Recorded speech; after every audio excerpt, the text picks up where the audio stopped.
Live from the Raw Radio X studios in beautiful sunny Detroit, Michigan, in the Russell Bazaar Center. Ladies and gentlemen, the IT and the D Show presented to you by DetroitNet.org. This is episode 3, Revenge of the Sith. The networking strikes back. Without further ado, I'm Bob the Sales Guy. We're here with Dave the Geek and Mark the Recruiter. Yeah, no voice of reason this week, which could be interesting to see how this goes. He's in Delaware. Yeah, I don't even really know what's in Delaware, so... Two people and a... Well, yeah, him in a tax shelter, from how I understand things. So like we said, thanks for joining us. This is the IT and the D Show, episode 3. Oh, I forgot about that part. This is the IT and the D Show presented to you by DetroitNet.org. This is episode 3. The networking strikes back, or is it Revenge of the Sith, or whatever you want to make it? Yeah, whatever we want it to be. But yeah, I'm Bob the Sales Guy. We're here with Dave the Geek, Mark the Recruiter. You can check us out on the internet if you want to read a little bit more about us at DetroitNet.org, or you can hashtag us at IT in the D, or you can call in at, what's the number again? I never know. 313-462-0107. Thank you. So without further ado, this episode this week, while we're talking about, is we're getting back to bare bones and roots of what we started the group out, and it's Networking 101. Right, so if you do follow us on Twitter for the show, it's at IT in the D, and a little bit earlier I threw out the foundation of what we're going to be talking about, the new and improved 10 Commandments of Networking. We had an original version that was out about 2 years earlier, and it was 15. Then we dropped one of the slabs. Right? And we give unto you these 10 commandments for all to obey. But then, over the course of our speaking engagements with Shifting Gears and MEDC, we kind of tweak things, revamp things a little bit. Not just that. Nothing we've everything that we've written and everything we kind of talk about, it's all trial, error, and feedback, right? This isn't like we took some $20 course on LinkedIn and now we're regurgitating that material. This is all, 15 years of trial, error, feedback, and what we think is the right way to go about things. Well, which and segues into our other guest that we've got with us in studio tonight, Mark Brown from Brown Staffing Solutions. Thank you for having me. I really appreciate the time. Yeah, of course. So Mark actually, of all the recruiters that float around our group, it's our favorite story. Yeah, I mean, Mark... Cinderella story. Yeah. So, I mean, former greenskeeper. No, about to become. Mark basically, after getting let go from a company as a recruiter, said, you know what, I've got a great network of people here around me. I'm going to go ahead and start my own company and see what happens. And here we are 4 years later. Yeah, it's been 4 years. And he's rocking and rolling, hiring people left and right, and actually, keeping himself and others pretty busy. It's been, it's worked out better than I could have ever hoped. Detroit Net was just the best thing for Brown Staffing Solutions. And starting it from ether, it was nothing. I mean, there's a lot of great brand names out there, and what was Brown Staffing Solutions? And a group like Detroit Net was exactly what I needed. Well, and somebody apparently already had What Can Brown Do For You? So I am actually dressed a lot like a UPS salesman today. You do. That hurt his knee, But I'm the biggest cheerleader, the biggest fan of Detroit Net. Any chance I could support this group, because they've picked my company up and made it what it is today. And I'm very proud to say that the company is 4 years old. It started in May of 2009 at about the worst possible time. I mean, it couldn't have been much worse. And I get a lot of clients that would ask me, why did you start a company in 2009? And it was out of necessity. And that taught Brown Staffing to run lean and to use whatever means were necessary out there to build networks and to meet people. And that's exactly what Detroit Net has been for us. Mark, you bring up an interesting point. That's something I wanted to kind of key on, too, is, back when I started this group in 2001, I was a sales guy, right? I wanted to meet people. Dave networks for a completely different reason, almost 180 degrees, right? He wants to interact with geeks and talk shop. You, on the other hand, you want to network with people that you could possibly either place or people that need your help. So if you look at 20 people that come to our events, I think you have 20 different reasons why they're at that event, whether or not they're looking for work, whether or not they just want to meet a friend, or whether or not they just want to kind of hang out with people in the industry. We all have our own separate reasons, right? And that's exactly it. And I guess a tagline that I throw out to a lot of my clients and a lot of the candidates that I talk to is that I'm the janitor, I'm the secretary, I'm the window washer for Brown Staffing Solutions. I happen to be the owner as well. So I've got to wear every hat. I'm a picker, I'm a grinner, I'm a lover and a sinner. Sorry. and Joker, toker, midnight, whatever. And as I walk into a Detroit Net event, there are all walks of life in there. And so there are great candidates. There's great prospect clients. There's just other good IT people. And that's what's been fun over 4 years. You see some of the same folks. And what's amazing is when, it's not amazing, it's just great. When people land a job, they still keep coming back to the events because they know there's other good people in that room that they might recruit into their company. And that's one of our biggest pet peeves is the guy that, shows up. I got laid off yesterday. Help me. Dave says it, we're going to say this probably every week for the rest of the show is, if you're coming to an event right after you lost your job, you're probably 90 days too late. Starting your network and building it and growing upon it is imperative, whether or not you want to grow your business yourself, your base of colleagues, or if you're just looking for the next gig that you're trying to achieve, right? It's literally quid pro quo. I mean, what you put into it is what you're going to get out of it. If you come there for a night, you're going to get nothing out of it. If you come time after time, year after year, and build a great rapport, it's just like any relationship. You meet someone once, oh, nice. You see them over time, hey, that guy's a good person, or they have a lot to offer. Relationships aren't built in a day. No. It's built over time. Just like dating, right? Dave wrote the series of blogs called The Dating Club, where business is almost as similar as dating, where the people you interact with, right? You're not going to do the things you do in dating that you would in business. And there's so much that goes back to having a trust built. And how do you build trust? You don't just go up and shake someone's hand and, hey, instant trust. And here's what it takes from both sides, both from the recruiting half and from the candidate half. Are you responsive to phone calls? Are you, when someone sends you a sample resume and says, hey, Mark, would you just proofread this and tell me what you think? You try your very best to help that person, even if they're a skill set that you may never, ever work with.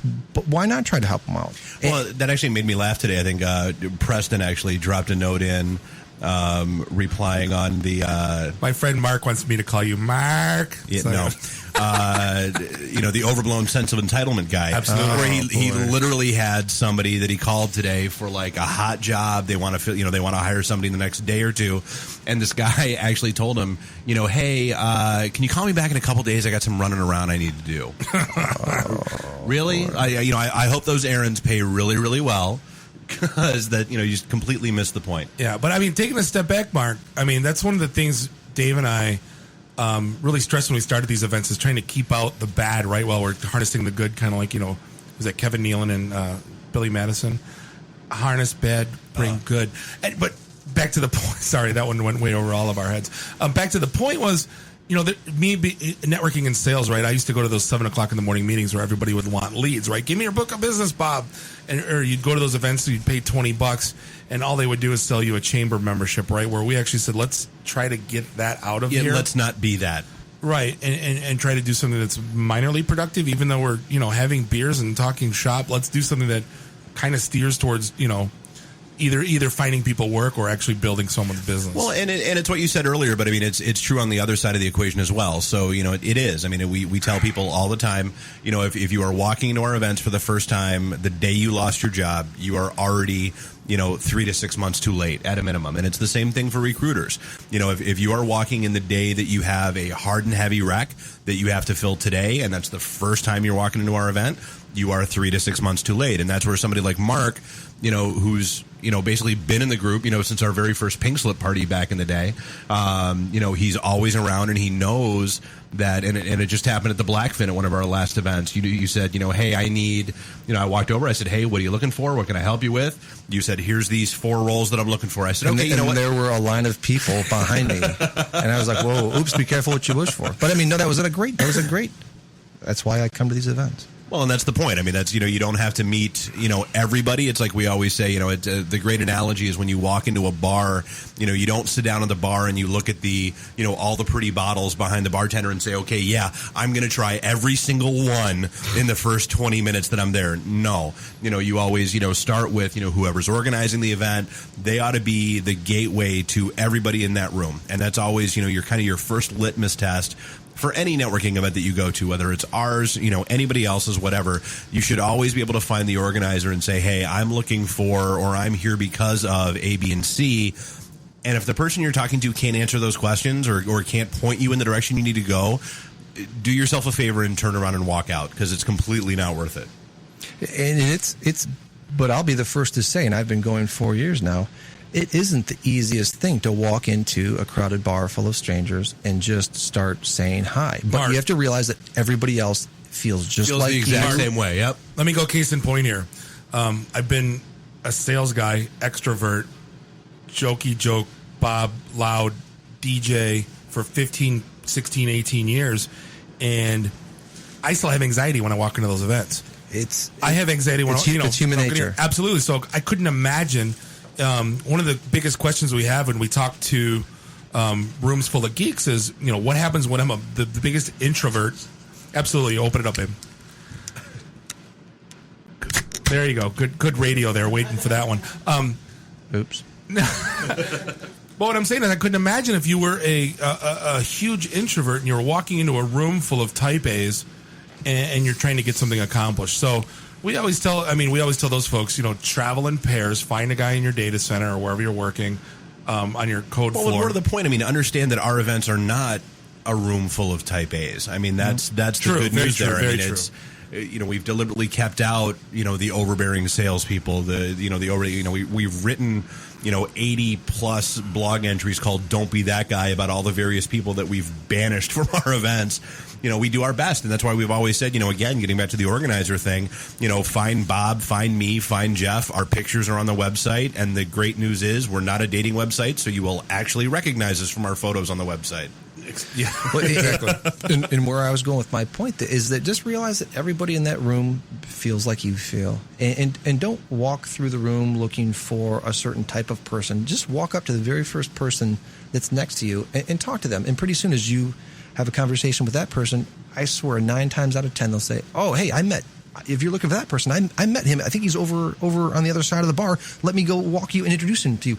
And so just by having a human being conversation, person to person, it expedites and it gets you talking to who you eventually want to talk to. Well, and if you don't talk to that person, so you made some new friends. Oops. Absolutely. And you'd be surprised how many recruiters will call us and say, "Hey, can I just post this job on LinkedIn?" Like, well, you kind of defeated the purpose, right? You're coming to a networking group. You can, but it's not going to do you anywhere near as much good. Well, post it on Monster, right? The whole point of this is to, we always say, be a face, not a file, right? Instead of, getting 20 resumes scanned, would you rather just meet 3 really good qualified people and kind of have a nice conversation? It's not good segue Mark just did into the elevator pitch. I don't know if you want to get into that now. Sure. It's one of the funniest topics of conversation we ever have, right? So you walk into this networking event, right? And someone goes, "Hey, Mark, what do you do?" And you'll get 100 different answers from 100 different people on how to answer that question. Mm-hmm. I just went through, as a sales guy, I just went through a very expensive training course that they flew us out to Tempe for. That thankfully you didn't have to pay for. No, well, my company did, unfortunately.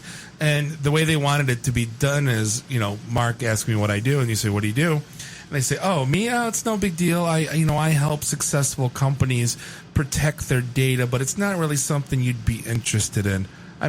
What's your natural reaction, right? This guy's a DB, and I'm talking to the other guy, right? But then you'll have other people that will tell you your elevator pitch is, "Hi, my name is Bob. I work for Dell Corporation. I'm in the security software group, and we sell products ranging from firewalls to intrusion prevention systems that allow your company to be more agile." I'm stopping right now because you've already toned out. Yeah. You've considered, right? But there's people that tell you the 60-second elevator pitch, right? And what I tell everybody, "What do you do?" "I'm Bob. I work for Dell. What do you do?" Yep, that's exactly it. It's concise. It's simple, and you keep it a two-way conversation. And you allow them to ask you the next question of like, oh, tell me some more about that, or they can, and you let it drill down. Absolutely, exactly. And if they don't care, then you say, "Cool, great to meet you." And you may talk, "Hey, how the Tigers do? All right," or get into small talk. You don't. Well, need and to follow up pitch. question number 1 is, "Hey, do you sell laptops? Can you give me a discount My on laptops?" laptop's broken. No, but to the point is, you got to treat it almost like dating, right? If you walked up to a girl or a guy, depending on, and you walked up and said, my name's Bob, I'm a Sagittarius, I enjoy long walks on the beach and pina coladas, and, You'd be saying that to a guy in that tone of voice, just to be absolutely, clear. absolutely. Dave, he looked at you kind of funny. When you said that. Can we switch chairs? I want to be on the other It's side. the Hawaiian shirt, man. But to the point, though, you lost them. And it's the same thing with this. If you want to, the network is just like building a friendship, right? You don't sell friends, right? You earn them. You're in the trust, and you have it an open-ended conversation, because if the guy's a banker, he doesn't care what kind of technology you're into. Yep. If he's a software coder, he doesn't care that you sell X, Y, Z, and it's all about, and you're not going to do a one-call close. We had a guy come to our event that was going on, and he lied, and he wanted to close. He sold co-location. I've got 100% uptime. No, you don't. No, you don't. Dave, come over here, talk to this guy. But point to the matter is, again, we've had so many people that would lie and say what they did, and it's job seekers too, right? I have so many experience doing blah, blah, blah, and coding, and then you drill down and, there's the blog that we wrote, the BS Generator. They just, it's okay if you're a sales guy. You don't have to be a business development executive. You're a sales guy. It's okay. Well, and it's the flip side of keep it short is also keep it real and keep it honest. I mean, so I can't tell you how many times I have the same conversation with both sets of the equation that happen at our events, where somebody comes up, and it's a recruiter and says, "Hey, I'm looking for a programmer." Okay, great. We have a room full of them. What do you need? I need a .NET programmer. Okay, what kind of .NET programmer? And if you say a good one, I'm going to hit you. Like, oh, well, I need someone who can do, server-side objects and, knows, C#. Okay, great. Now we can talk. And then the other side of that is somebody walks up and says, I'm looking for a job, and okay, well, what are you? I'm a developer. Great. So's half the room. What do you do? I'm a .NET developer. Great. What do you do? Oh, well, I write apps that do, this, and I know C#. Okay, great. Now I know that you need to talk to you, and we're good. Right, but if that person was talking to me, I would filter. .NET developer, don't talk to Dave. Yeah, exactly. So, yeah. But it all starts at the introduction of, it's almost like you're at the top of a mountain. Here's where I am. And then if your person you're speaking with wants to go further and to dig deeper, then let it progress naturally.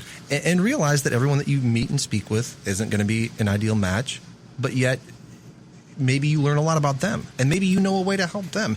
If you almost go into those events seeing how many people you can match up and help, whoa, talk about freaky karma. It comes back 1,000-fold. Well, I mean, and that's the thing we keep, you cannot walk into a networking event or walk into a group or anything like that with the I need, and it doesn't matter if you're a recruiter or a job seeker. It's the same thing with those leads groups at 7 a.m. That's why they fail. Well, it's like we've told people, you're not looking, when you're talking to a recruiter and you're looking for a gig, it's not, here's why I need this job, or here's why you should hire me. It's here's the problem I can solve for you. And here's, this is what I can do for you, not what you can do for me. It's like me walking up to you, Dave, and selling you features and benefits. Right. Without not saying uncovering pain, but getting down to the root cause and just going, well, I do this, I do that, I do that. Well, then you're going to say, well, I need something completely different. Well, right. I can do that too. That by then it's too late. Yeah, you've already lost me. Thanks. It's done. I'll say the first class candidates that you talk to or you meet with, they'll say, hey, I'm actually gainfully employed. I'm just at this event. But tell me about what you're looking for, because I might have some friends out there that might need some help. Yep. And holy crap, do I hug that guy, because he's not desperate. He's not going to give you that, oh, I can do that, I can do that, I can do that, I can do that. Yeah. He's like, I'm not looking. What do we call that guy? Don't be that guy, Captain Catch-All? That could do everything. I can do that. I can do that. Oh, yeah, exactly. I can do that. I can do that. Yeah, I can do that. Right. Can I ask you guys a question? Absolutely. What are some of the biggest mistakes that people make in interviews? Lying. Ooh. Besides that, what is it that people do in interviews that turn you off? I'd like to just jump in for a second. That's you. Sometimes know who you are and what you're able to do. Know what your value is and what you bring to the table. It's okay to say, hey, I've been a Java developer for 5 years, but boy, my goal is to be a team lead and to get into project management or go wherever else. But don't try to sell me when I look at your resume and I actually drill down and ask you questions. Oh, where have you been the team lead? Where have you done this? Have you ever managed a budget before? Have you had deliverables before? And like, oh, well, no, I haven't done that. Well, you've lost all credibility. So just say exactly who you are. It's perfectly fine to say, and here's where I want to go with that. Right. That's great. And there's two other sides to that fence too. It's the him and Han person, and it's the I'm the smartest man alive person, right? The him and Han. Well, I kind of do a little bit of Linux stuff. Then you find out, like drilling down, they're really good at it. Then you have the other guy that I can do everything. I'm smarter than him, and he's got 2 years experience. I always say have conviction, right? It's like with anything, right? With meeting people, doing business, dating, networking, it's having conviction, right? Hey, this is what I did. Don't be shy about it, and don't be afraid, or don't be ashamed of it either, right? Like, yeah, I did 10 years of sales experience doing this. Do you have any experience doing that? No, but I lived in the data center, and I can speak to the same terminology, right? So you're not BSing, but the same token, you're not selling them something you're not. Right. Well, yeah, I mean, one of the worst experiences I ever had during an interview, because I mean, my interview style tends to be a lot different than other people's. I mean, I tend to ask the dumbest questions ever. Well, there's that, but I mean, but with a purpose. I mean, I ask like big fluffy cloud pictures, and based on your answers to those, if I you can were kind a of tree, what would you do? Yeah, no, I don't ask those questions. Those should be banished from the planet. But I mean, but it's the same. Those questions exist for a reason. Like, when I ask, okay, so what's your favorite John Hughes movie and what's your favorite quote from it? It has nothing to do with whether or not you've actually seen it. It's the fact that I'm throwing you a curveball question. Like, my favorite one that I always asked was, okay, so back in school, were you a geometry or an algebra person? And it had nothing to do with, anything other than, by and large, and it's not 100%, but by and large, geometry people, or anybody that says geometry, tends to work better in a somewhat looser, less structured, because geometry doesn't matter how you get to the answer as long as you get there. Whereas people that say algebra tend to need a little bit more structure and want a little bit more structure in their lives. Did you see the video, the viral that went out up at the Heineken job interview today? Yes. Phenomenal, right? You didn't see it? It was basically, they brought in all the people and they said the same interviewers answer the same way, right? Are you a leader or a follower? Well, I'd like, and everybody's answers were the same and all the questions were the same. So they threw them curveballs, right? Oh, we got a fire drill. There's someone on the roof. And they're holding out a parachute, and the one kid just dove right in, threw his arms underneath, and held it. And so they would do these little oddball things to see how he would act in moments of strife or different moments. Then they brought him into a soccer game and just basically put on the big screen that we hired you based on our employees' feedback. So they taped this whole process. I mean, it's a little bit bizarre, but it really gets you, down to the point of, what's going to get you hired, and it's not the goofy answer. It's how you act in moments of strife. I feel like I should be paying you guys for a counseling session today. Tell me about your mother. Because literally, I don't understand what I've done wrong in a few interviews recently. I actually was on an interview when someone said, "Do you know XML?" I do not know XML. Never written it in my life. I'm not a coder. I flat out told them I do not write code. I would never want to mislead you in telling you that I write code. The job description was for a project manager and a web designer. And I'm thinking, it almost made it sound like I'd be maybe doing wireframes, user experience type stuff on top of PM work. Great, can do that. I know a lot of CMS systems. I do not write code. I flat out told them that. That's fine. We'll train you on XML. 3 days into the job, they go and tell me that I'm not learning fast enough. Well, I had told them I had never seen XML in my life, so I don't get what went wrong there at all. And that may not be a matter of That's something not going you, I wrong. think. Yeah, Yeah. that just may be poorly communicated requirements, Right. And the other side of the table not doing their job. Well, and over the last couple of years, I've really worked to increase my technical knowledge, although I'm not a developer. If you're a PM, be a PM. That's the biggest mistake you can make. I'm technical enough to be dangerous, but I understand that the engineers, SysArcs, they appreciate the fact that when I'm speaking to someone, I understand what CSS is. I understand what some of the parameters are for Omniture. Well, and enough I can to not look get at a snowed. defect ticket and know, so I can speak to the engineers, and they kind of respect that I've taken that time to be technical. Because they're not talking to somebody that's just like they're talking to a wall. But I don't understand what mistakes I've made in interviews. If I've come across, am I coming across? I definitely don't lie about what I know. I would. So not, I almost want to do a mock interview I would with not have somebody done- to see what I'm doing wrong. I would not have done anything different if I were you. You were flat out honest, and that's what it comes back to. Is to have. I think that integrity goes a long way. It builds that trust that a hiring Right. person, as a recruiter, I want to know what. I love it when someone tells me what they do and do not know. One thing I commonly will ask candidates, I'll say, here are the top 5 job skills they're looking for. Rank yourself on a scale of 1 to 10. And when they come back and say, hey, I'm a 4 here, that's fantastic. Yeah, Great. thank you. You're Good for being you. honest. You now when you say you're a 9 here, whoa, I believe the 9 because Right. you said you're a 4 here. You're real. And believe me, I've been doing this since 94, so it's almost 20 years. Technology, it changes it changes more than every Right. 6 months. You Right. cannot know everything. And the person that says they know everything is full of bleep. Right. So when someone says, hey, I have a background, I have a fundamental understanding, I'm not there, but here's what I do know about it, I think that's the best thing on the planet. See, whenever I've been interviewing before, I've never not gotten a job by like the second or third interview. I've now been on 4 or 5 interviews and not gotten the job. And now the economy is so much better. I want to try to understand what I'm doing wrong in these interviews. I don't know. There's a lot of good candidates out there right now. It's a lot different than what it was. Okay. Not saying that you're not good. I'm just Yeah. saying that, I think it goes back to the requirements thing. They wrote the requirements wrong. You don't ask a PM to code. I Right. even know Well, that. but I mean, how many times have we seen that where somebody comes along and says, "Okay, I want a business analyst role, but they're looking for somebody with my background as a systems architect." Right. And It by the does way, they want happen. them for $40,000 a year. Right. Yeah. Yeah, that does happen. That was an interesting part about starting Brown Staffing in 2009. I mean, things had been almost rock bottom here in Detroit, where it was the buyer's market. They would kick a lot of tires. They would ask for the purple squirrel. They wanted you to have everything and anything. And that slowly has been changing because that's just not realistic. Also, Right. they've got projects that are starting to go red. They have things that need to get done. They need to hire the people. Right. But initially, they're going to say, "Oh, there's a lot of great candidates out there. I'll ask for everything in the planet and see what I can get away with." And again, going back to the 19 years I've been doing this, I have never ever once seen a candidate have 100% of a requirement.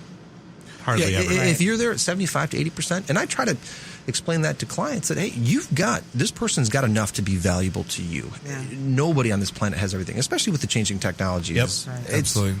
But with the job market being so much better than it was a couple years ago, I can't figure out what I'm doing wrong. Well, I in mean, these it's interviews better for than the it life was, of but me. it's not perfect. So I mean, Okay. here's, Yeah. you've got a couple of different things going on, and what I always pay attention to when it comes to the market is, your time to hire, which is what Mark was just talking about. 2 years ago, companies were taking 6 months and interviewing 200 people for that BA role. Now it's, hey, you got 2-3 weeks, and here's 3 or 4 people, and you better snap on one of them within that 2 or 3 weeks, or they're going to be gone. And that's exactly it, because that person's getting hired elsewhere. Right. And that's where it becomes now it's the seller's market, where the candidates have more to choose from than that's out there. Absolutely. Well, we're coming up on the 9:30 break. We'll get more to that later. Getting into the 10 Commandments of Networking. We're here, the IT and the D Show, and Robert.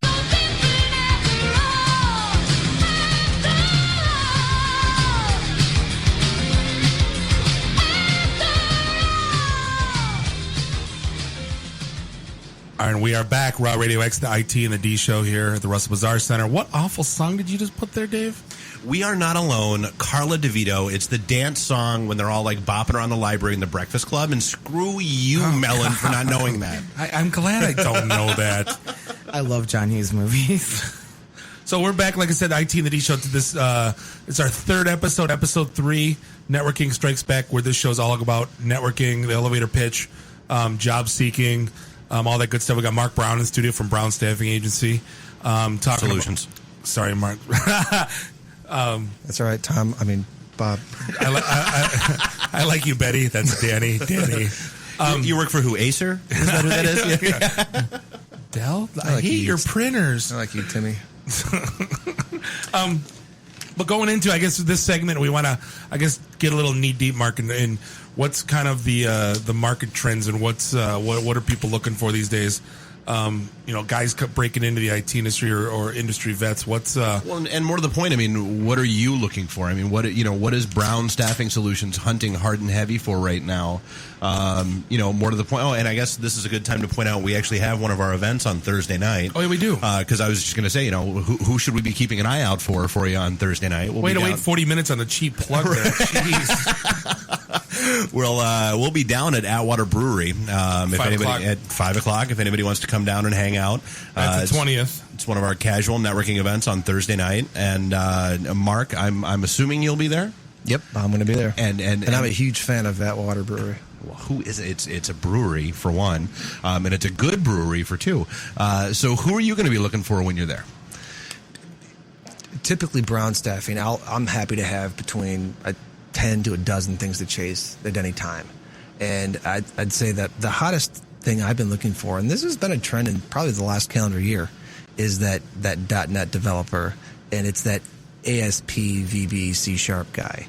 I've got I've got 3 different clients that have those almost on a recurring basis, and they look for them in a variety of ways. That could be either permanent, direct, full-time salaried hire.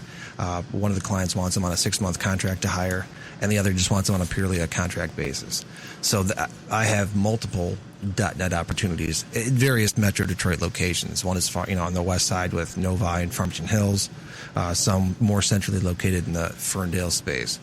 So .NET is something that's been surfacing in this past calendar year, which is... Yeah, it seems like it's gotten to be more, I don't know if it's... well, actually, you'd probably know better than I would. I mean, is it more of a, like a 50-50 split these days between, .NET world, Java world, or, is Java starting to fall by the wayside more and more as .NET picks up? I can only go by what I see from what my clients are requesting. And as recently as, let's say, 2 years ago, it was 80-20 in favor of Java. It was all Java all the time. And now I look at what I have. I have 2 Java needs, but I have 3 full-time clients that are looking for .NET hard and heavy all the time. We say this at least twice a week. If you're a .NET developer in this town and you don't have a job, you're doing it wrong. I'm annually, any given day, I'm looking for some help in the .NET space. And as I'd mentioned, the Java it's always going to be there. I think that when things hit rock bottom in that 08, 09 time frame, there was a lot of transient foreign national talent that wasn't tied down, that didn't have homes here. And when things bottomed out, they left. Roger on Facebook just chimed in and said Java's dead. Just saying. I'll talk to you later, Roger. and I think a lot of the clients didn't realize that. And as I think the recruiting community can tell you, that trying to find someone Java or .NET wise, their skill sets are very rare here now in Metro Detroit. If you didn't own a home, and if you weren't born and raised, and if your family wasn't here, you bailed. You went to Austin. You went to the Bay Area. You went down to Atlanta. If you just had an apartment and you had to break a lease to go get another great job, the rest of the country didn't get hit like we got hit here. Right. So the talent pool, it shrank, and I think now the hiring people it's dawning on them. Well, you look at what went on with GE, GM, Galaxy coming into town, Quicken coming into town. I mean, GE took 1,700 IT employees. We talked about this last week. Right. GM, all the HP people that were at GM now, they're getting insourced back. So I mean, the talent, they have to draw from outside Detroit area, because there wasn't that much talent to begin with before they started bringing all these companies here. And unfortunately, we're competing against a lot of cities that are doing well. Absolutely. And it's hard to lure. And I'm not just saying the reputation of Detroit. Yeah, but housing's cheap now. You look at the cost of living between, I make the same amount as my peers across the country, right? We get together, and the guy in Boston and New York and Southern California complain about their salary, where I said, I'm living like a king in Detroit on the, but it goes to show that, the cost of living here is so much cheaper. You can get away with bringing, or keeping people here, or not necessarily having people to leave to Chicago, where they're paying 2-3 times the housing cost, right? And that's why a lot of the bigger firms have come here to do just that, to try to bring that talent back here, because Detroit is incredibly affordable. Well, and that's one of the things that we've started to see through the group more and more is, and actually I think we touched on this last week as well, where for the longest time, it was just like a mass exodus. We had a lot of people that were leaving the state. They were heading, hey, you know what, I got a gig. I'm moving out to Missouri. I'm moving out to Chicago. I'm moving out to Kansas. I'm moving out to, Miami or the Bay Area, something like that. And now more and more, we're starting to get those emails and notes back in that say, hey, I want to come back. Or the really cool ones are, hey, I want to move there for the first time. And no, I don't have family there. And no, I've never been there before. But, I've heard the market is really phenomenal. How do I get out there? What would you tell somebody like that was looking to relocate to Detroit? I think the staffing world is a pretty good barometer of what's happening. We're the temporary, we're the Band-Aid. They can rent teammates with the option to hire, and we're less risk than making someone a full-time permanent hire. So when the staffing firms are busy, And the past 3 quarters in a row, it's been the 3 busiest quarters of Brown Staffing's 4 years. I think that's a phenomenal economic indicator. They're looking for the staffing firm, says, hey, we want to try before we buy. We have needs. We don't know if it's long-term sustainable, but we've got projects that are going red. So, hey, we need this talent. Yeah, we need something, help. Yeah. What's the phone number again to dial in? It seems like we got some people chiming in on 313-462-0107. Great. And you can also tweet us at hashtag IT in the D or at IT in the D or on Facebook. The other thing that's happening in Detroit that I've seen in the past year and a half is there's a healthcare push. A lot of need for project managers and business analysts with a healthcare background. Now, so I mean, I've talked to people that have thought about getting into that world, and they all get freaked out right at the beginning because you hear all about HIPAA and compliance and security and safety and. Is it as cumbersome and as much of a pain to get into as it sounds from the outside? No Worker Left Behind just had grants out, 6-month training programs for your HIT cert to install EMR. Granted, it's a little bit more entry-level job, but it's still breaking people in that were level 1, level 2 tech support and getting them in the quote-unquote healthcare field, then they can move up from there. So, I mean, and that's being paid for by the EMR software companies, right? This isn't being paid for by anybody else. Right. There wasn't enough qualified people. So there definitely is, on the healthcare side. But yeah, agreed. And it is niche enough that the clients I talk to, they do want to see people that have the previous healthcare. So yeah, that's a phenomenal entry. You get your foot in the door that way because that's only going to grow and grow. And that's why I was asking you about your background. We were making small talk before the show started. You said you're a project manager. What was my first question? Did you know any healthcare? Do you have a healthcare pedigree? That seems to be growing here the past year and a half. I've seen a lot of that traffic as well. And unfortunately, I don't have healthcare experience because gotten a few calls about Blue Cross Blue Shield and whatnot. No healthcare experience. Well, but I mean, that happens. I mean, it's one of those things where it's, and a lot of people that are, and we saw a lot of this back in the dark days, when we started the pink slip parties and that kind of stuff, where everybody's complaint was, okay, so they want somebody with experience, but I can't get the experience until I get a job, but I can't get a job until I get the experience. It's the chicken or the egg, yeah. Right. So, and that's actually one of the things we talked about with Russ a couple weeks ago was, somebody, so, you're looking for a lot of .NET developers, so are these, seasoned roles where they're looking for somebody with 3 to 5 years of experience? Are they, are there, hey, I'm looking to get into IT, or I'm looking for that first role, I'm looking for that first gig?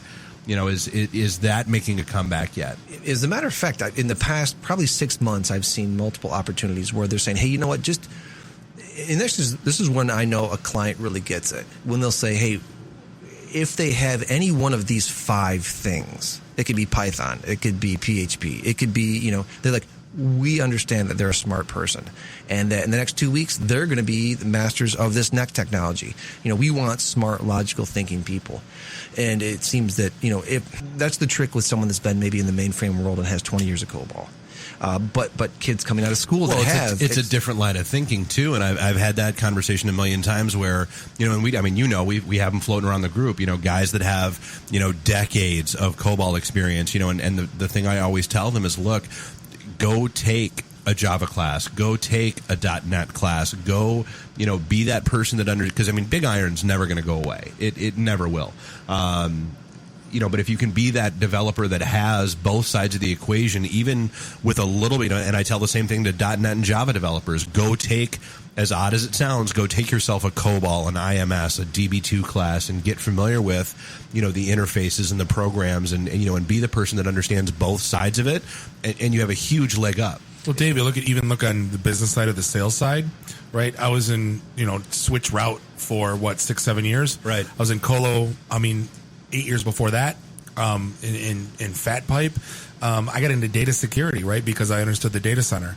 I didn't stop at switch route, right? I understood the server side, the storage side, the networking side, converged infrastructure. I got my head wrapped around the entire solution other than being a product specialist, right? So I was able to branch out into different worlds other than just what I was accustomed to. That whole point of technology isn't going to stop changing, and you've got to stay on your toes and be nimble with that. And sometimes you have to eat your pride a little bit and say, hey, well, gosh, as a COBOL programmer in 2000, I was making X.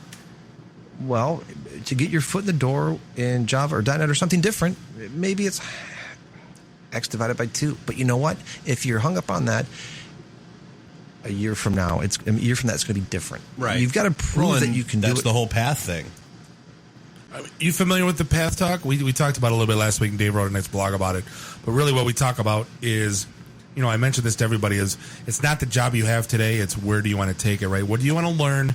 Where's do you want to be in management? Do you want to lead a team? Or you could preferring just to be there's a lot of people on my side of the world that are perfectly content being individual contributors.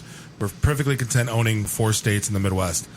We don't want the central director role, having 8 direct reports and dealing with the management calls and whatnot. So that's where the path is. It's like where's your comfort zone? If you're comfortable being an individual contributor and being level 2 tech support for the rest of your career, then God bless you. And understand if and when a branch on the path comes to a dead end, and then it's time to double back, then you do have to kind of start over a little bit again. I've done it a couple times over the course of my career where I've taken a step or 2 back because I see, that goes where I want it to go, and so it's worth it to take the short-term pain, long-term gain approach. And it sounds cliche, but I was always taught to look at your career in 5-year windows. If you're going to really chase the next dollar for tomorrow, you're short-sighted in that. That's my favorite answer, by the way, in the interview. Where do you see yourself in 5 years? but it's to say, I got so many jokes I can. Next to your wife in the family picture on your desk. Is that the wrong answer? Exactly. But it speaks to that. Hey, things change, and are you afraid to take 1 step back to go 2 steps forward? And that's just a harsh reality, and I think we face that here in Detroit. And so but it's awesome to see the people that have reinvented themselves. And it's not necessarily that they've reinvented themselves. I have 10 times. I'm not alone. I think if you're in IT, you have to. It's inevitable. Like I said, you can't be that COBOL guy for 20 years. You have to keep reinventing yourself. And with technology changing so quickly, you can't put your eggs in that one basket and just think it's going to sustain. What was Siebel? Wasn't Siebel like the high ERM thing 10 years ago? I had a bunch of buddies that went and worked there and made a killing, and all of a sudden I really don't know what those guys are up to today. So they've been retooled and done something else. But you may have been the best Fox Pro developer in the world, and there's still the occasional gig that floats up for it, but it's not like it was. And one of the topics that we talked about last week with the ladies from Girl Develop It was, there's a lot of these little kind of grassroots training programs that are out there now, and the kind of the good touch and bad touch about them is that there's a lot of them out there, but so many of them by necessity are focused on the open source world, so they don't necessarily, and we had this conversation on Friday as well when we had a conversation with a couple companies here in the area where, there's no pipeline, for a lot of the companies like you out here that says, okay, there are these, 3 or 4 locations where I know they're churning out .NET developers, where I know they're churning out, certified PMs where that have the right background, the right experience, and that kind of stuff. So I guess from your perspective, what could the area be doing more of in that vein? As in the IT space, as in Detroit. Because so like I said, there's all these little us, we're grassroots, but we're all about just networking and you have a caller. Of course we do. Thank you for calling Raw Radio X. Who's on the line? This is the voice of reason. Aha! We've been good. You have been good. It's been an excellent show so far. I just want to call in and say it's been fantastic. I've been listening. If we all could just crack 3 beers at the same time, that'd be the cool. What are you doing in Delaware? Are you setting up a tax shelter vacation. for us? What's that? I said, are you setting up a tax shelter for us in Delaware? That's right, yes. Yeah, that's why we're continuously being audited, of course, yes. Do you have anything constructive you'd like to say, or do you just wanted to chime in? No, I just wanted to say that... I beat the over-under. I had 940. Oh. And it's almost 10. Well, I didn't want to interrupt the flow. You guys were talking about the path and talking about, reinventing yourself. And, that's just, it's been... Well, and I think you've been through that a few times as well. Yeah, you probably didn't hear me. I was talking over you. I said, you've been through that a few times as well, Jeff. Yeah, that's what I was saying. That's actually what made me chime in is, back in the day when, I started my career out at EDS and as a developer. And when we were at Great Lakes together, Dave, I took that promotion and transitioned away from development and started doing the Camp staff counselor. development position. And that Camp was counselor. a complete step away from programming development day in, day out. And I was, essentially becoming a manager and working on the softer side of IT, as I used to, joke about it. I have people and, skills. back when I got laid off and the economy tanked in the .com crash, I had to, again, reinvent myself, again, to get back in the development world. And it was tough. But, you just got to dig in and, eliminate that entitlement mentality and take the lower paying jobs and, get the skill set back in order so you can start commanding the higher salaries again. It's build it and they will come. And by that, I mean the job offers. If you build the skill set, it'll come. And yes, you have to sometimes take that one step back, and that's not what we always want to hear. But if you truly are committed to it, and if you master a craft, and if you have value, why wouldn't people hire you? So, but it's that, and I don't want to be generalizing or stereotyping, but sometimes it's the ego gets in the way. That's what we do here. We're all about sweeping generalizations and stereotypes. Because when people are dominant, right, when people are dominant developers and they own their space, it's a hard pill to swallow to say, "Whoa, shucks, I'm obsolete. I don't have value now," and that's depressing. That's not fun to hear. But pull up your bootstraps, go get trained up in something, and pretty soon, hey, a year flies by, and you're like, "Whoa, I actually know what I'm doing. Whoa, I've got stuff on my resume. Hey, check this out. I've got a new skill set." And whoa, people are calling me. My phone's ringing off the hook, and it's not an overnight cure. And I don't know if that's the American way, is that we want that quick fix. We want it done tomorrow. I still blame the 80s. It's all about the me generation. And it's it takes work. I think that's what it is. People want that instant gratification. They have that entitlement mentality. And that's what the biggest thing is. They have to overcome. Veruca swallow started that pride pill. But and what's cool though is those that do it and put the time in, those are the ones that are getting the jobs, and they're the ones that are getting rewarded. And it's not because you've earned it, you've deserved it. Jeff, I was saying Veruca Salt started it all. Daddy, I want it now. It's been downhill ever since. That's right.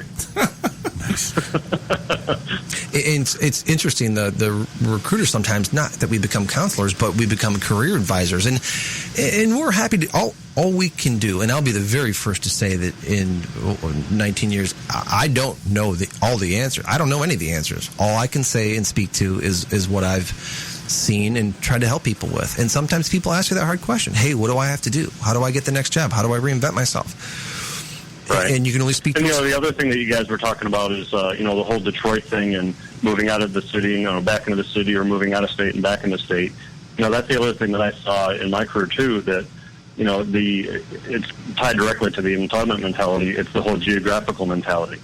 Oh, there's an awesome position. It's got commanding a fantastic salary, but, oh, my gosh, I have to drive to Detroit, a 20-minute commute. I don't want to take that. Yeah, what do you mean I have to go on 94? How important really is your life? How important are you, to pay your mortgage?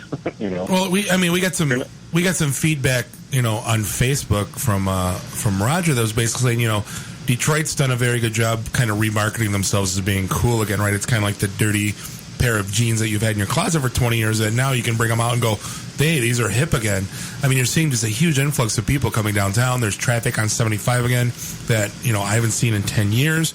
You have, should I say, you have white girls jogging in Corktown. It's, it's a completely different dynamic from what I remember Detroit being 15 years ago.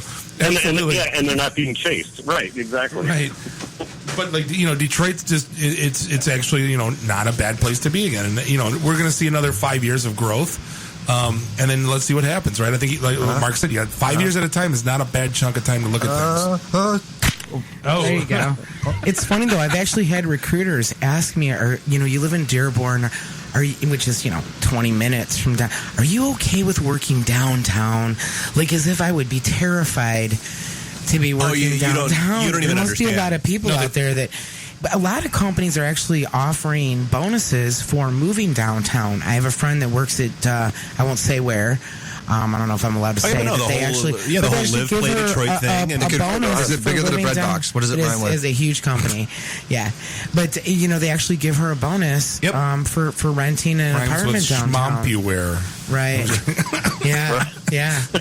So Good for them. That's Yeah. great. But I mean, you look at the. Well, hey, I know you guys are coming up on the 10 o'clock hour. I just wanted to call and say it's been an awesome show so far, and I will catch you guys next week. Cool. We'll try not to burn anything down while you're gone. Yeah. I think Enjoy, guys. Have a good one. Thanks, Jeff. Appreciate calling. I think the biggest Yep. fear is, honestly, it's not coming to Detroit. It's some people, if there's an accident on the side of 75, if you live in Rochester Hills, you're looking at a 2-hour commute getting downtown. I mean, if you're leaving work at 8 o'clock in the morning, it's nightmarish sometimes getting downtown. And I think that's a problem someone's going to have to look at shortly. Because if you're bringing in, 20, 30,000 IT professionals downtown, you're going to have to find a way to get them in. Well, and that's all part of the whole, hey, we'll pay you to just go ahead and get one of these cool new lofts that Right. we just renovated. It's actually, if you think about it, it can kind of almost start throwing you back to the old mining towns where, the company owned the job, owned the housing, Right. owned the store, owned the... We're coming up on 10 o'clock. We're going to take a quick break. Again, this is the IT and the D Show presented by DetroitNet.org. See you in a few. Take him to Detroit. No! No, not Detroit! No! No, please! Anything but that! No! Radio X. Was it a dream where you see yourself standing in sort of sun god robes on a pyramid with 1,000 naked women screaming and throwing little pickles at you? No. Why am I the only one that has that dream? How do you not know any? You don't know Real Genius? I haven't seen that movie in 20 years. I am so giving you a list of required Oh, viewing. good God. We're back at the IT and the D radio show, Raw Radio X Studios down the Russell Bazaar in Midtown Detroit. Today's topic has been networking, kind of job searching, kind of talking about the IT market in Detroit. I'm Bob, the sales guy, here with Dave, the geek, and Mark from Brown Staffing. Solutions. And, Staffing Solutions Not Agency. agency. You could make it agency. So Dave and I got kind of going back, the importance of networking, right? This whole group is based on networking. We got asked, because we aren't really shy in terms of talking, to kind of put together something in terms of getting people out and get them networking. So we, as we talked about in the first hour, the first half hour segment, we talked about we built the 10 Commandments of networking. So if you want to, I heard that, Mark. So if you want to, if you want to Google that on DetroitNet.org and look up the 10 Commandments of networking. Well, I threw it off IT and the D, off the IT and the D Twitter handle a little bit earlier. Okay, yeah, we are still taking phone calls. What is it, 313? 462-0107. Awesome. And we're also looking at Facebook and Twitter at IT and the D if you guys got any questions. Going back to the 10 Commandments of networking, right? We always said commandment number 1, thou shalt understand the importance of networking.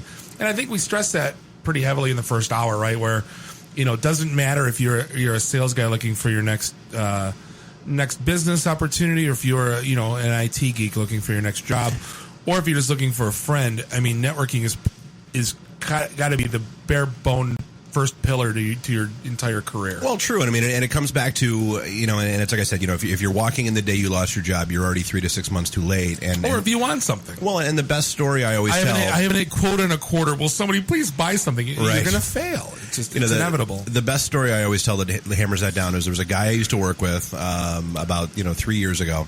And I used to tell him all the time, dude, come to one of our events, and he always had a reason why he couldn't make it. Whether it was, he had something going on at home, something he was doing after work, whatever. And that's cool. It is what it is. Literally, he called me from the parking lot of the hospital the morning after his son was born because he got laid off the day before as he was driving home and found out his wife went into labor. And he was calling me to say, hey, is your event still tomorrow night? Yeah, dude, it is. Great timing. Come on out. We'll see what we can do for you. How do people dress at your events? So what we always tell people is... Don't wear a tie. Well, yeah, no ties. But so, we always tell people, okay, so imagine you're at a bar, because, well, all of our events take place in bars. And imagine that you hear somebody at the next table talking about your dream job. Don't be wearing anything that would keep you from approaching that person. No Motley Crue t-shirts, Yeah, it's not about our perception of you; it's the recruiter's perception of you. Because they're ultimately the ones that put their lives on the line, putting you in front of their clients. Well, and but it is casual, and it's not. It doesn't have to be business casual. We get people showing up in jeans, we get people showing up in shorts. Dave and I wear like sport coat and jeans 9 times out of 10. So it's kind of we're trying to play both. I wear a sport coat 1 time out of 10, maybe. Good. Oh, you always wear the same shirt. That's right. Nice. Until we made fun of you and then you changed. Creature of habit, I fear change. I'm Sheldon. I have my Thursday shirt. Nice. That story you just told about that guy, I mean, that's what we call the recliner principle, right? You're very comfortable in your big, comfy recliner. There might be a bad TV show on right now. Well, no, you're watching the game and you're comfy, but you know what? You're out of beer, and you really, really, really want another beer, but you're really, really comfy in the chair, and is it worth it to you to get out of the chair to get to what you want? And that's the problem that most people have, is that the answer is no. And so they're still sitting in the chair until, the house burns down around them or HR shows up at their desk with a box. But that's, you brought up a point. You fear change, right? You can't be the only one on the planet. So imagine you have a job and you really want to upset that apple cart and change this little comfy life I have right now. Then all of a sudden, oops, Well, how many times do we have that conversation? Let's pack it all in and, open a bar. Let's pack it all in and, do this radio thing full time. Let's pack it all in and, it's, it's the whole risk reward and understanding what you actually have going on. Sure. The counterpoint to that, though, is that the recruiter wants to meet you and to tell you what else might be out there for you. You might be 5 years into doing something and being very comfortable with that. Maybe your employer is incredibly comfortable with you, too. And maybe they just assume you're going to show up every single day and take the paycheck they're giving you when there's 3 other opportunities that you could make that next quantum leap to doing something different. Well, and it's that relationship analogy. It's that whole dating corollary thing that we talk about every now and then. I can never pronounce that, by the way. You get corollary? Well, you can pronounce coronary. I've seen that way. Right. No, but I mean, it's the dating corollary. At the beginning, it's the thrill of the chase, and you woo and you court and you open doors and you do everything, and then you know what?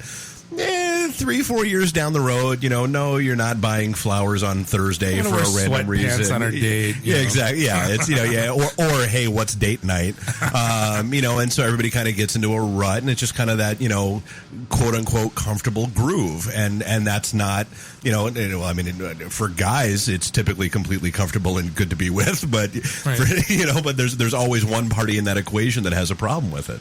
Absolutely. And kind of going past that, let's say you want to go network, right? And where do you go? There's dozens of events. You look up any event calendar, dozens and dozens of events. It's because it's cool and awesome to run a networking group now, right? Which kind of. I hate saying that because it makes us sound like hipsters. Oh, well, we were doing it before it was cool. With our little horn rim glasses. And our Pabst Blue Ribbon. And our PBRs that we're drinking. Right. But we always have a thing, beware of false prophets, right? And it's it holds true because there's companies that have come out of the woodwork. Well, and they're companies. And they're companies, and their whole business model is trying to cram 300 mid to late 20-somethings that are in the business world into a bar, charging them $20 a head, so they're making, $6,000? And they're giving out, some shrimp appetizers and maybe like a half an hour of well drinks for free. And they're walking out of the place with $5,000.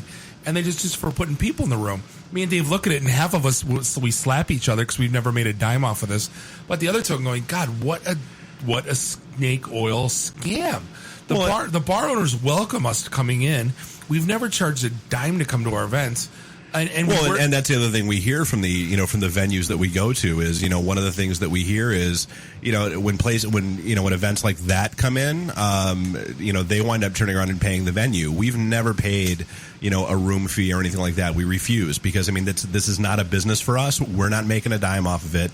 Hey, you the venue owner, you're going to get the bump of 100 to 120 people showing up on a random Thursday night, and people that are really good with it, and people that are deep into social media that will Facebook and Twitter and Yelp you if they liked your venue. By the way, brewery owner, our tagline is Networking Detroit, one beer at a time. Yeah. So right, but you also remember I was talking about me being in sales. I got invited to every 7 a.m. Group that was out there, and being in sales, you work very hard to build a book of business and build a trusted network and to build trusted customers. Then you go to these events and they want you to dump out your business card list and your entire that you've been working for just to give some guy a lead, and you have no idea if he's going to call him every day. You have no idea how he's going to treat, because you never built that relationship. Well, and that's the whole beware of false prophets thing, and that feeds into something that, you know, I was talking about a little bit earlier, where, you know, the best way to know if you're dealing with a bad event is if you walk in and you know, whether it's the people at, you know, a registration table, or like our events, we don't have a registration table, but, you know, come find one of us. If the people running the event can't answer your question and can point you in the direction to answer your question well, walk out. You know, and that's not some place that you're going to be successful at, because there's no interest there. You know, and granted, no, you know, I don't know every single person that comes to one of our events. It's physically impossible for me to. Yeah, but you know what? But we do. I mean, we tell them the same thing every time. If it's your first time in an event, find one of the three of us. Tell us what you're looking for. Tell us what you need, because we'll at least keep it in cash for that night. Dave, you know, I just thought of something. You know what? The $20 events, you know what that reminds me of? Pain and suffering. Pain. We went to Beer Fest Saturday. Oh, God. And, you know, we got a Groupon. It would have been $65 to go to this, but you got 10 coupons for 4-ounce Dixie cups of beer. And after we walked around all the tents and we stood in line 40 deep at every brewery, I looked at the guys and I said, guys, we just spent $20 for a 40-ounce of beer. And we all got the collective slap on the forehead. And that's how I feel that you would do when you want, like, guys, I just spent $20 for 4 business cards for chamber salespeople. Yeah. Yeah. How did that work? Right. And coming at it from the recruiting perspective, I get invites all the time saying, hey, come and pay X and get this. And Detroit Net is, hey, come and meet great people in a relaxed atmosphere, have it, you know, one beverage at a time. And you can't beat that. There's no better return on investment than Mark, that. you said a great point. It's funny how all the great things you say is not in front of the microphone. But Mark, I think you were saying out on the couch in the bar before this is, you know, the best thing about it is... Hold on, I told my wife I was doing something. We were at the library. Right. When we were at the library talking about politics and economics. No, but you mentioned the best thing about your events is it is what you make of it. Nothing's thrown at you. Nothing's spoon-fed to you. We don't make you do anything, right? If you want to go there and meet every single person in that room, it's up to you. As long as you're not that guy and you do about it tactfully, that's great. But if you want to meet like me, I will meet 2 to 3 new people at every event. As you hide in the corner, sitting on a bar stool, and yeah. Well, Come to me, my child. And back to the networking, maybe that's something to talk about, though, is like networking etiquette. It's perfectly cool when you walk up to a stranger and you talk for 2 minutes and say, hey, here's who I am, here's what I'm looking. Oh, hey, you're another programmer like me. You know what? I'm looking for this. It was really great to meet you. I'm going to go keep working the room. Yeah, you don't move have to sit on. there. It's okay. You don't have to sit there. Don't feel obligated to sit there for 15 minutes. Well, the one thing I always get caught up in, too, like we talk about the anxiety factor, right? And, you know, it's a whirlwind. They're like, oh my God, when I'm in networking mode, I need to meet everybody. And when I'm sitting there talking to you, well, but again, my eyes wander like, oh my God, who's next? Who am I talking to? Who am I going to meet? You don't sit down at the bar and tackle every single bottle behind the bartender in the first hour. I would love to sometimes. I know you would, but it doesn't work that way. Absolutely. But I get caught up in that. So again, I've been doing this every week for 15 years and I still get caught up in these traps. So I couldn't imagine, you know, first time out. So that's why we're trying to do this and write these blogs and trying to help people out. It's like trial, error, and feedback, right? Like all the things we've learned and all the things that we've done wrong. Well, and a good way to avoid anxiety. I mean, it's a good segue into the third commandment, which is thou shalt be prepared. You know, and whether that's, you know, having done your homework ahead of time and knowing what the venue is and knowing what the group is and knowing if it's even, you know, if you're not in and around the IT industry, we are not the group you're looking and for. Move along. Take the 5 minutes and please read. There's so many. Where's the event being held? Yeah, don't make us reply with an MS Paint screen capture of our homepage with Well, anyway, then the first thing I always tell people. Sorry, Mark. The first thing I always tell people is, especially if you're looking for a job, and we don't condone bringing resumes, is go to Vistaprint and go get $10 worth of cards made and put, you know, Bob W. Java developer, LinkedIn address, phone number, email. Yep. And that's it. And keep your email, your first name, last name, and that white business card, black type. You know, keep it simple, and just so when people know, hey, I met this guy, and just put on exactly what you are and what you do. And don't don't feel you need to BS your way through it. If you got 1 year Java, put 1 year Java experience, 1 year .NET experience.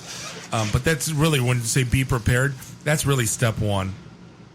And to leverage off that too, a lot of the vendors in the group have postings on the Detroit Net, whether it be through LinkedIn. You can find what the outstanding jobs are. I love nothing more as a recruiter where someone says, "Oh, hey, you're Mark Brown from Round Staffing. You've got this, this, and this," and already they're searching me out, and maybe they're not working the room, but they know what they're looking for when they get in there. They did their homework first. That's well, phenomenal. And that absolutely happens. I mean, we get, you get job seekers or whoever else that walk up and find us, and I say, "Hey, who are you? What are you looking for?" And they'll say, "I'm looking for Mark Brown. I'm looking for, whoever." They had this job posted, or posted some comment in one of the conversations. I want to follow up with them about that. Where's he? And believe me, as someone that's trying to meet as many people as possible, when that heat-seeking missile comes in and says, "Hey, there you are, you're Mark Brown. Dave and Bob just pointed you my way," boy, that just saved everybody a ton of time right there. And back to Bob's comment about the business card, as you're talking to someone, and maybe you spend 2 minutes with them, maybe you spend 15 minutes with them, it's okay to take a step back, go to the side of the room, pull out your pen, and write down 2 notes about what that conversation was about. Well, yep. Mark Brown was looking for a .NET developer, and we talked about, he talked about how he likes the Tigers. You send whoever you talk to the next day, or even that evening, "Mark, it was great to meet with you. Here's my resume as a follow-up. You mentioned this and this, and hey, go Tigers." I used to use... Boom. I read the book. My old boss actually turned me on to get the book. I usually don't read books on ever. Unless they're in crime. Right. No, but it was called Getting Things Done, and it was a good book. And he bought me the pocket cards, right? Or he put my initials on top, and it was like a pocket card. And you know what? I'll use them when I'm on sales calls, or I'll use them when I'm at networking events for work. That's the same thing where, you have an actual card to jot down notes, like, "Oh my God, I met this guy, he did this. And here's what I need to do to follow up." Well, and I mean, anybody who's ever been in, any kind of sales role, and, Bob, you'll be able to attest to this, and so will Mark, everybody's familiar with the concept, and even if you haven't been, everybody's familiar with the concept of a funnel. A conversion funnel, and you have all these touch points out on the outer rim, but the goal is trying to funnel people down to where you actually want them to be. And for us, the event, our events is where we actually want people to be, and it's not from a selfish perspective. We've always said we truly don't care if there are 800 people at our events or if it's Bob, Dave, and Jeff sitting around having a beer. We're perfectly happy either way. In fact, it's less stress on us if it's Bob, Dave, and Jeff having another beer. But the conversion funnel leads to the events because that's where everything truly happens. Well, if you look at, we got 4,200 members on LinkedIn, 1,500 uniques a day, and we're lucky to get 150 people at the Blackfen. Well, right. So, it's, so we, it's a touch point, so yeah, by all means, interact with the LinkedIn group, and hey, yeah, recruiter, feel free to post a job in the LinkedIn group, and yeah, by all means, go out and comment on something on Facebook, and by all means, join the meetup group, but still understand that that's just an initial touch with the group and all the people in the group. The point is still face-to-face networking, face-to-face interaction, and making that actual connection. That's the point. Being the face, not a file, right? Right. So I think that drives us through be prepared. And we've actually already kind of talked about number 4 quite a bit, which is thou shalt not have anxiety. And we know it's hard. And trust me, I'm in the IT industry. And even though I'm the one that runs these events, I still tweak out, and Bob can attest to this probably more so than Mark can. Every time we do something new, whether it's a pink slip party for the first couple times, or when we did the St. Andrews Hall thing, or when we started, when this first came up, the 24 hours leading up to our first show here at Raw Radio X, I was tweaking extremely your hard. Your tweak out's the day before, mine's an hour before. Yeah. But so we get it, and it's okay. But the best thing you can do, if you ever have the opportunity, if you're going to an event, by all means, travel in pairs. Have a buddy system. Just, even if it's somebody has no relation to the industry whatsoever, just like a friend of yours that you're comfortable hanging out and having a drink with, our events are free. It's not like you're paying. Would you to say get that in. again about having a what with? Having a drink with? Yes, exactly. But it's any social situation, right? You go to a Tiger. It's demented and sad. You go to social. You go to a Tigers game, and it's like you're going to watch the game, but you absolutely are looking for someone you know, and you want to do. Oh my god, hey! You know, Right. having that comfortable face, or that. Can you do that again, Bob? Oh my god, hey! But having a comfortable face or knowing someone that kind of brings the whole, just the comfort level to a normalcy, right? Well, where you're not like, I know somebody. All right, I'm fine. Right, and it's me. I'm hockey guy. It's the only sport I pay attention to. But I still wind up going to one baseball game, one basketball game, one football game a year. Why? Not because I have any interest whatsoever in those sports. I go and I hang out with the guys. I hang out with the friends. Which I guess leads us into Commandment 5 before we hop into our next break here. Speaking of the guys, it's don't be that guy, which is kind of the foundation of everything we are and do. If you ever want to decent read, go check out in our blog at DetroitNet.org. We've written 82 of them to this day. The thing I love most about them is we've never called anyone out specifically by name, but if you read it and it's you, you're going to know it's you.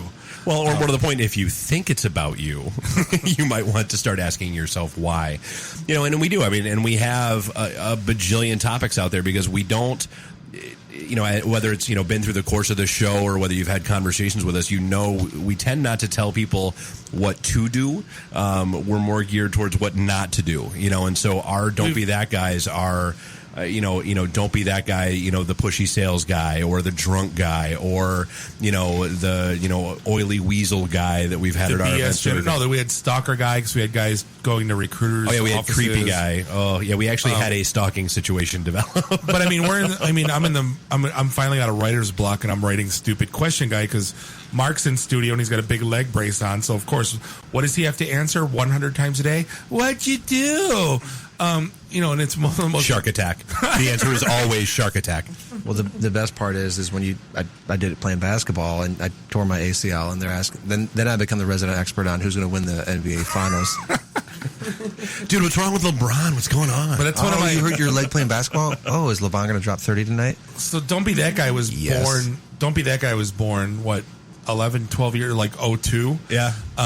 Where I was at a trade show with a company I was at, and we spent, what was it, $700 to get a table, and we're supposed to sell our stuff, right, not the other way around. And a guy walks up to us and he said, "So what do you guys do?" And as I'm giving my 60-second elevator pitch that I know better to do, he's just looking at me going, and as soon as I stop talking, he's like, "Well, I sell." And I'm like, "Oh, geez, one of these guys." So he takes one of my business cards, right? And then he calls me every day for the next 5 days going, "Did you get any leads from the show? Did you close any business?" I'm like, "Well, you don't I sell solutions. It doesn't, I'm not like selling. Yeah, I'm not on a 3-day sales cycle. Right. I'm not selling Tootsie Rolls with a flagged toothpick. I'm like, this is like, 4-month sales cycle."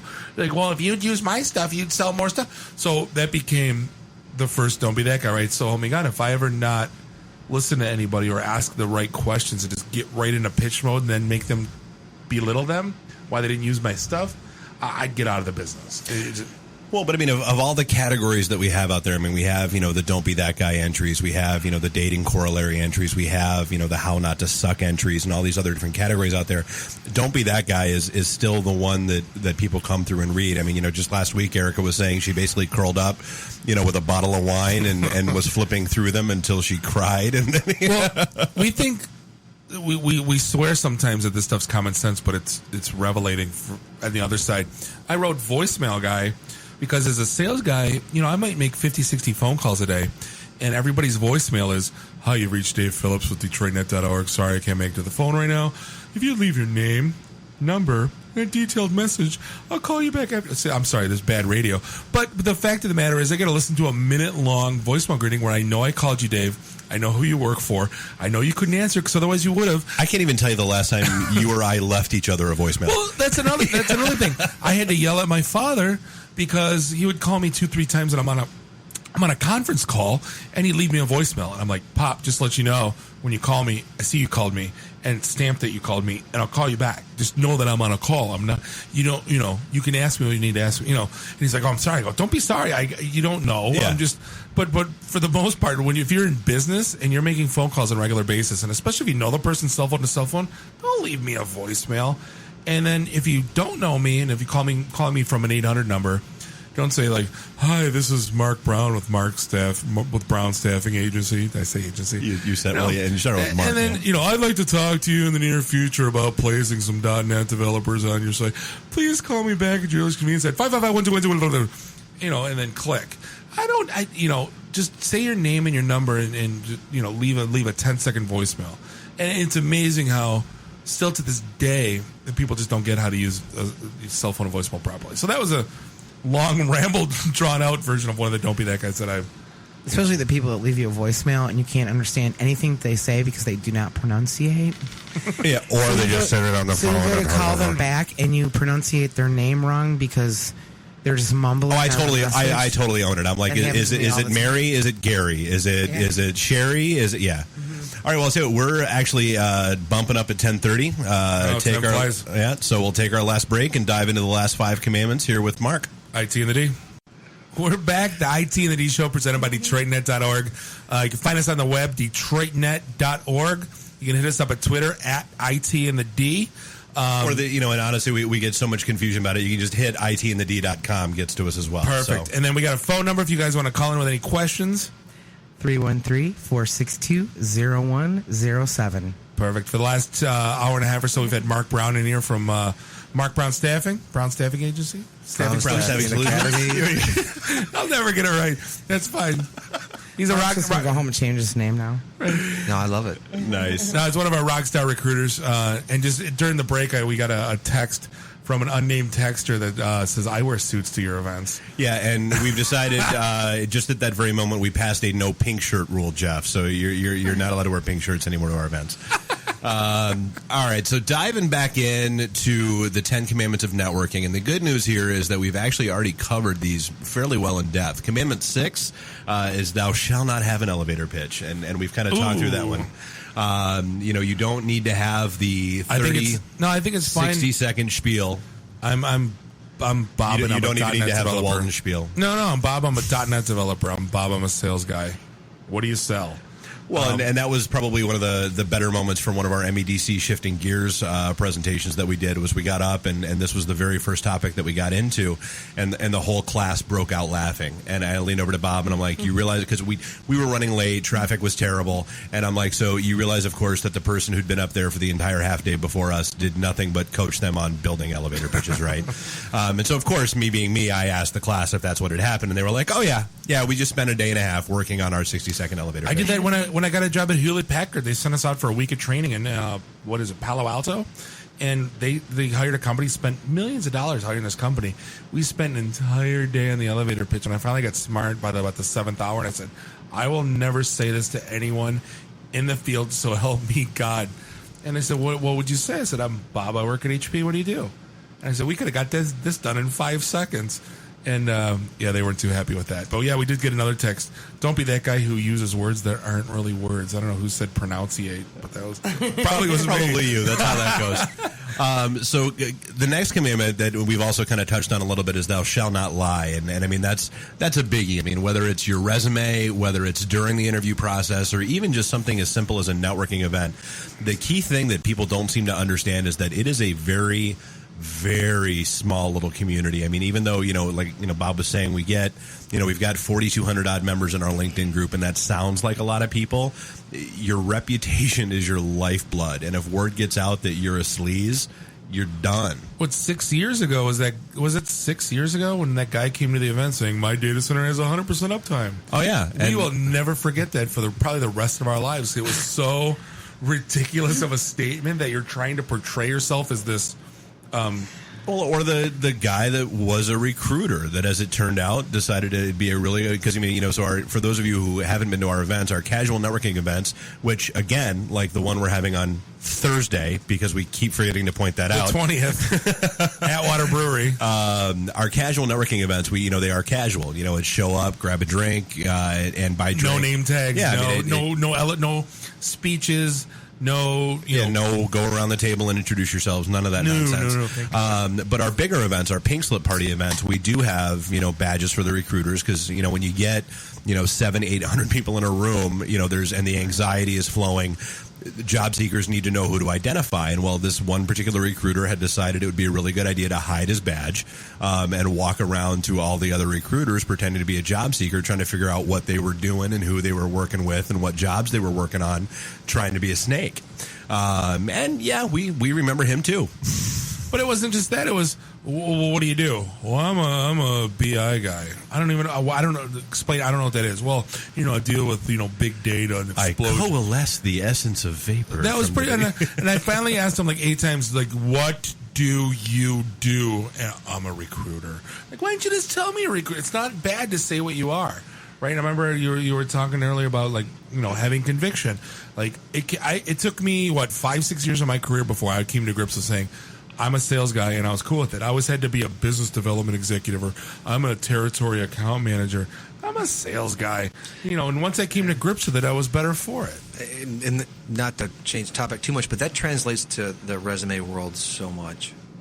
Put on there, hey, I'm a project manager, and I've got 15 years experience. Phenomenal. That's great. Tell me exactly who you are. I traded messages with a candidate today, and he was a trainer. But no, he was a corporate education specialist. and I said, how if a client's looking for a trainer, they're going to gloss right by that. And think about it from... I'm a sanitation engineer. You're especially if you're searching for keywords. If you're on one of the job search websites, if you're looking for keywords, that's not even going to pop up. You're not going to show up. And that's the thing they don't understand is recruiters don't read those resumes. They go through feeds. So if you don't have trainer out there, it's getting lost. Well, it also blows my mind how many recruiters contact me that never looked at my resume. They think I'm a Java developer. I get so many Java and... Oh, that happens off all the ridiculously huge boards. Monster.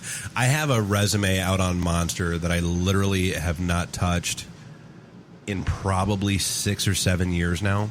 I still get 3-4 emails a week from whoever that's out there that's combing through and just wants to fire off blind emails hoping for a hit.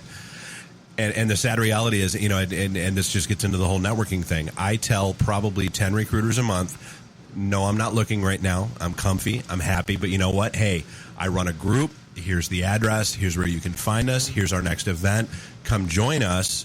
You'll find people, join the group, hit an event. You'll find people that are looking, for what you've got. I'm to a sales offer. guy. Guess who calls me every week? Every week. Every other sales company? No. Every other financial advising agency. Oh, yeah. Every multi-level marketing opportunity known to man. Oh, this guy's sales, he'd be perfect. You need help managing your money. 100 friends and family? Yeah, not for long. And that's and coming from the recruiter perspective on that shows those people don't spend the time to get to know who you are. Then how in the world could they try to match you up against the right thing? Right. So when you receive that call, or you get that email, that speaks volumes about who you're talking to. Oh, absolutely, and I try not to blow them off, but I mean, and this actually dovetails right into the next commandment, which is, thou shalt understand quantity versus quality. One of the very first "Don't Be That" guys that I ever wrote, which still comes up, and it's on my profile that I tell people to read before they send me a LinkedIn request, is LinkedIn is not a video game.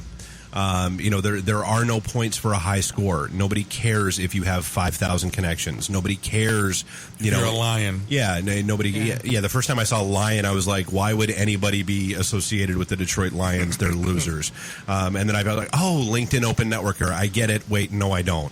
But that's to that point. It's better to have we always talk about basically the only kind of pyramid we ever talk about in our events at all is, the hierarchy that you have with your connections, and so, the more people you have on that, the lower level of your pyramid, like, the people you run into, at a bar once a month or something like that. No, but the Lions, those are people they don't even know exist. Well, yeah, but I mean, that's the problem. They have a very bottom heavy network. They don't have, people that are, closer. It's that whole analogy that we did where, you've got the people you run into at the bar. You've got, the people that you would invite to your wedding.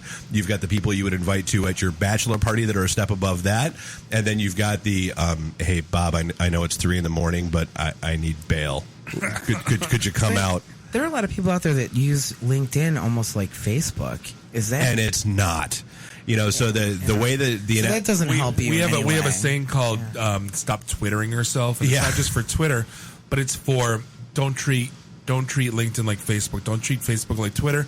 Don't treat Twitter like Google Plus. So we have a shtick that we go through saying how to treat each one. Yeah, so I mean, basically I always say that LinkedIn is like my virtual office. And, if it wouldn't be weird for you to pop by my office or for you to call me when I'm at work, then by all means, we should be LinkedIn connections. Absolutely. Facebook is, like my living room online. If it wouldn't be weird, and I always have to couch this with if I wouldn't think it was weird that you showed up in my living room, then by all means, we should be Facebook friends. Twitter... We still don't know what Twitter is. Well, Twitter, it's like finding my email address or my phone number online or something. You know what? By all means, shoot something off. The worst that's going to happen is I'm going to ignore you. Google Plus, the best analogy I've hit with that so far is that it's like the gym membership of the internet. Everybody rushes to join and then nobody actually goes. But I mean, but they all have their own, distinct set and their own distinct need and people. And that's actually, the ones that cross over, it just completely dilutes the purpose of it. Almost as if, like the people that try to sell their company and their business on Facebook. It's almost like if, Dave would come into my living room going, do you want to process any loans with Chrysler Financial or TD? Sorry. And it keeps talking about it. I'm like, Dave, will you just stop can I sell vitamins at your birthday party? Oh my God. But if I walked into Dave and go, hey man, did you see the new Dell thing? Hey man, did you see the new, it's like, eventually he's going to be like, you're not invited over anymore. Yeah, stop it. Right. But that's the same way with Facebook. It's like after a while, I filter, you're dead to me. Because you're not going to sell me in my living room, right? Right. As the recruiting side that uses Facebook quite a lot, Well, but you use it for dark and evil purposes to dig up dirt on people. Exactly. It's your resume that's out there, and so you need to put out there very clearly. And I think, Dave, you do this. Like, don't contact me about this. I had a great conversation with a candidate last week where he said, "Man, I did this in the past, so it's on my LinkedIn." And it was like he was a Java developer, but he was going in a different direction. He's like, "Man, how do I stop all these recruiters from hammering me for being a Java developer? I'm doing something else now. I'm a data analyst, and that's where I want to go." I was like, "Well, you've got to identify that on your LinkedIn because people are going to tag you and find you for whatever you might have on there." And so that's a fair comment to say that, hey, don't contact me unless you're interested in talking to me about X, Y, Z. Right. Because as a recruiter that uses LinkedIn pretty extensively, it's a great way to connect into people and put a very humble, very subtle message in, like, hey, I'm looking to connect to you for this very specific reason. If you're not interested, oh yeah, there's nothing worse than the generic vanilla, and they just changed it recently. Did they really? Yeah. Now I've been getting a lot of vanilla. Hey, good to find you on LinkedIn. Oh, God. Hey, good to see you're out there on LinkedIn. Yeah. No, you're not, because you don't know me. Unless we've talked or emailed each other, I'll send you generic, right? Or like where you see my name, we're like, oh yeah, I don't know why we're not LinkedIn. But there was a guy from a reseller based out of St. Louis that there's an engineer that's in Detroit, and I didn't know. And I shot him a note saying, "Hey man, I'm the regional, blah blah blah blah guy. We should have coffee sometime." And that was my LinkedIn request to him, right? And that's how it should be, right? If you're going in cold, but have a distinct message, right? I got one from a banker the other day, and it was just a generic, and I go, "I'm not connected to you unless you said something specific that meets my." Like, why, hey, man. Those always get the generic, what can I do for you reply? I see. Always. I don't accept them. I just do because you can do the You're reply. You're a better man than me. I hit ignore. But on that converse, too, there are candidates out there that will take a LinkedIn request from me. And I'll say, hey, I see you're a .NET developer in Metro Detroit. I've got multiple clients that have needs annually. I don't know if you're looking right now or not, but if you're ever in the market, please let me know, because Keep me I in the might have network, something. yeah. Yep. And that person that accepts and replies back saying, Mark, I'm not looking now. Thank you. If I can think of someone, I'll let you know. Yep. Ding, ding, ding, ding, ding, ding. That guy has scored points with me because he digested what I Well, had to and more say. to the point, you did with him. Yep. That's exactly it. And I think that's the purpose of those things. So to blindly, to bat them all down isn't the answer. To accept them all, I don't. I'm very sensitive on who I accept. Anybody recruiting that hits me, and I'll always accept, and I'll always say I'm not looking. If you're looking at me from my HP background, look on my list. There's probably 30 guys that are disgruntled over there, or you hit my LinkedIn or hit my Detroit Net group, right? So at least then, again, you're not burning the bridge, but you're extending a little bit of an olive branch. That guy's gonna appreciate it, and if he doesn't, so be it. But and it comes back to that networking. I mean, that's part of that's today's conversation is how do you build that? How do you foster it? And it's a two-way street too. You got to show that respect mutually. If someone blindly hits you, they haven't given you. It's a cold call. Hey, you want to buy Windows? They haven't given you the respect. Right. If they've seen who you are, and give you a reason for why they're reaching out to you, saying, "Hey, here's what I'm looking to do. If you ever have something, if I ever have something you might be interested in, can I follow up?" That's a different story because they're asking your permission. yeah, Dave, hit the Windows story because that's the best thing to sum up what networking is in a nutshell. I couldn't explain it any better myself, and I started to use it. Though, hey, want to buy Windows? Oh, well, no. I mean, it's the analogy where, a random LinkedIn request to me is no different than a cold call on my phone from someone I don't know that says, hey, you want to buy Windows? And 99 times out of 100 or 999 out of 1,000, it's click, done. Don't need you. Don't know how you got my number. Go away.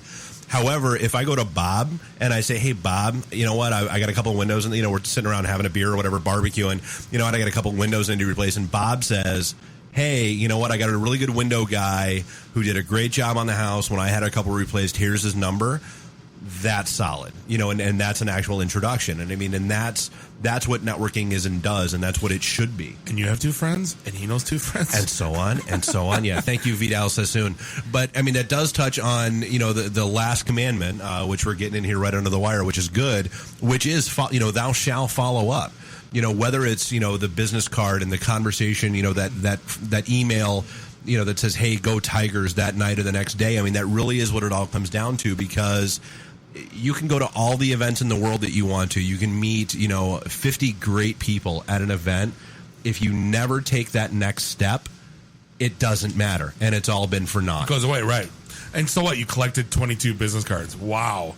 You won the office pool the next day. Well, but what are you going to do about it? Yep. And realizing that everybody in this world is very busy. It's okay to ping them and say, hey, you know what? We met last night. We met a week ago.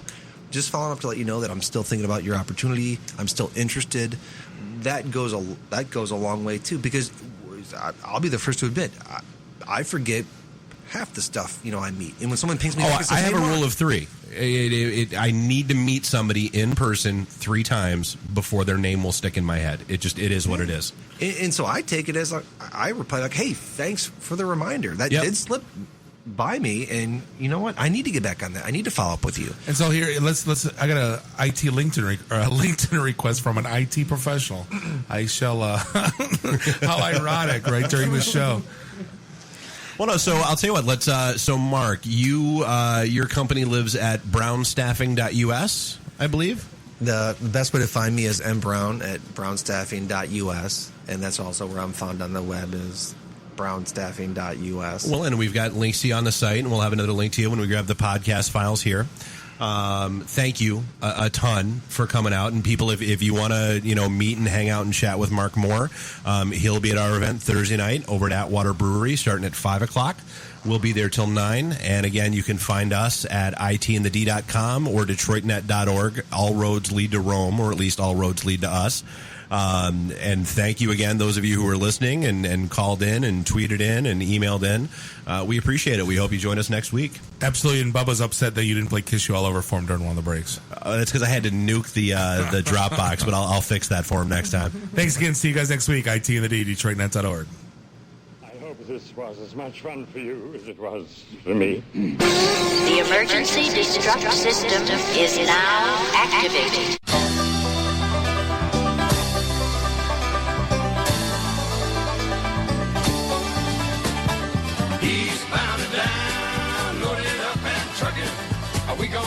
they say can't be done.